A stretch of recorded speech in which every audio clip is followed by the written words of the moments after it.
Welcome back. Banking से जुड़ी एक खास खबर कि Indian overseas bank is out of PCA watch list.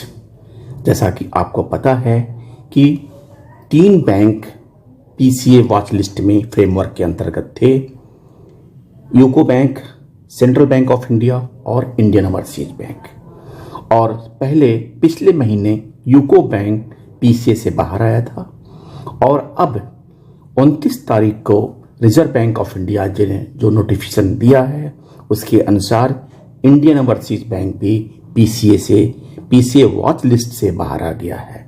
But central bank is still remain in the watch list of the PCA.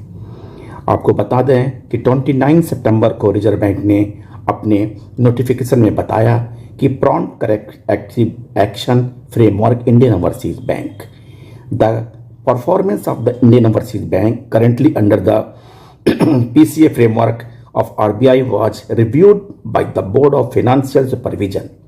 It was noted that as per its published results for the year ended March 21, the bank is not in the breach of the PCA parameters.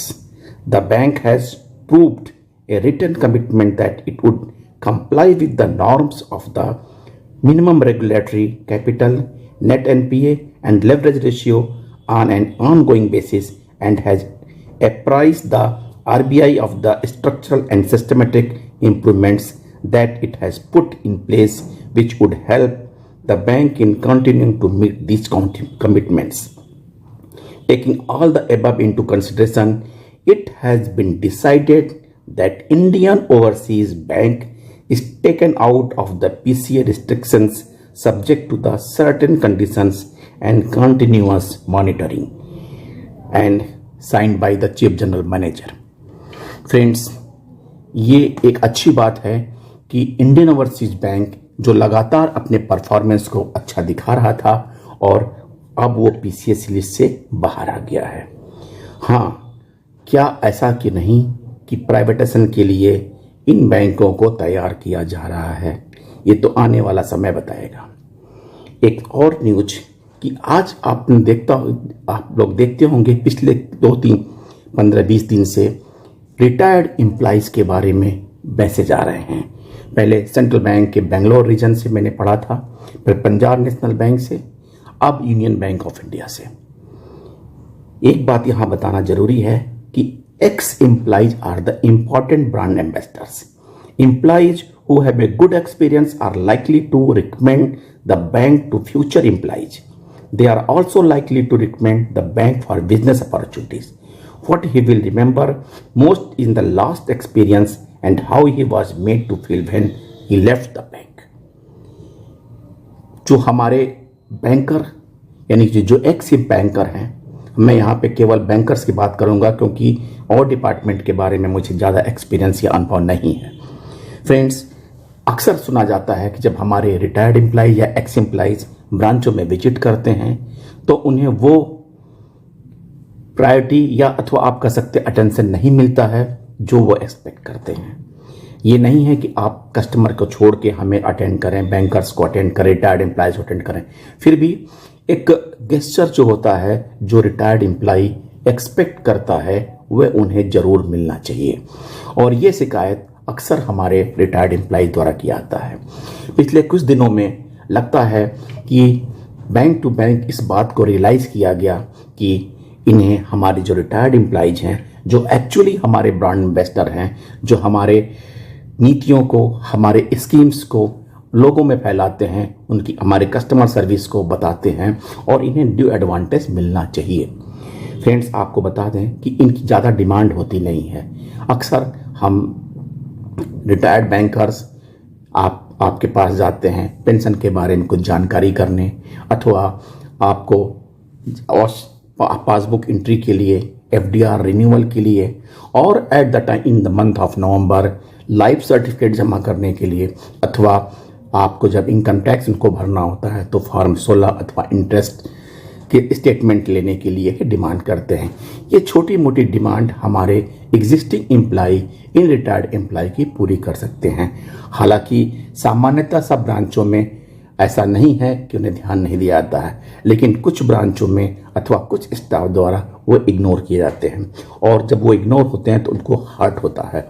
Friends, इस बारे में अभी Union Bank of India ने latest 28 सितंबर को एक circular जारी करके बताया कि advisory regarding rendering the of satisfactory services to the retired staff members, और उन्हें जो खास पॉइंट्स मैं पढ़ के बताता हूँ।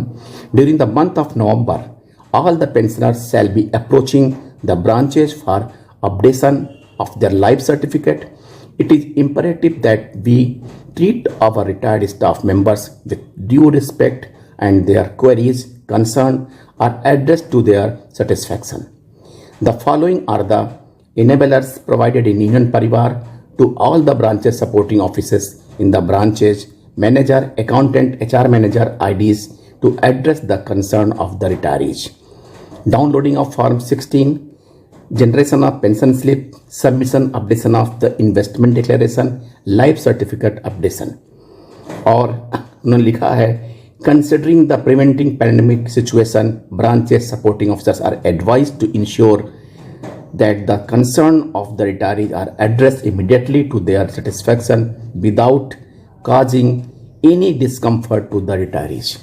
और आज 30 सितंबर को इसी बारे में सेंट्रल बैंक ऑफ इंडिया ने अपने एक स्टाफ मेंबर्स को ध्यान रखने के लिए एक सर्कुलर जारी करके अपनी ब्रांचों को ये एडवाइजरी जारी किया है कि उन्हें किसी प्रकार की दिक्कत ना हो। यहाँ पे मैं ये कहना चाहूँगा कि बैंक्स को चाहिए कि एक रिटायर्ड पोर्टल इस तरह से तैयार करें वेबसाइट के अलावा जो स्पेसिफिकली रिटायर्ड एम्प्लॉइज़ के लिए हो, और वहाँ पे वो सब बेसिक फंडामेंटल्स होने चाहिए जहाँ रिटायर्ड एम्प्लॉई ब्रांच में जाके किसी से डिमांड करता है वो वहाँ से अपने अकाउंट्स को फेच कर सके और वहाँ से जो ज़रूरी इंफॉर्मेशन ले सके, लाइफ सर्टिफिकेट वहाँ से सबमिट कर सके, यानी कि जो भी एसेंशियल बेसिक्स हैं वो अपने पोर्टल के माध्यम से तैयारी कर सकते हैं। और स्टाफ के अलावा बैंक को भी चाहिए कि अपने एक्स एम्प्लॉइज़ को, अपने रिटायर्ड एम्प्लॉइज़ को ज़रूर फोकस दे और उनके लिए ये पोर्टल ज़रूर तैयार करें।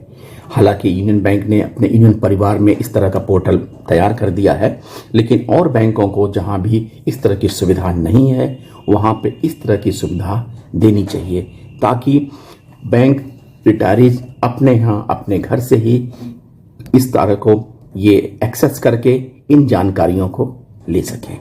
आने वाले दिन में है कि बैंक एम्प्लॉइज जो बैंक रिटायरीज हैं, हमारे बैंकर जो एग्जिस्टिंग बैंकर साथी है, सर्विंग साथी है, उनको ध्यान देंगे। Thank you friends, thank you.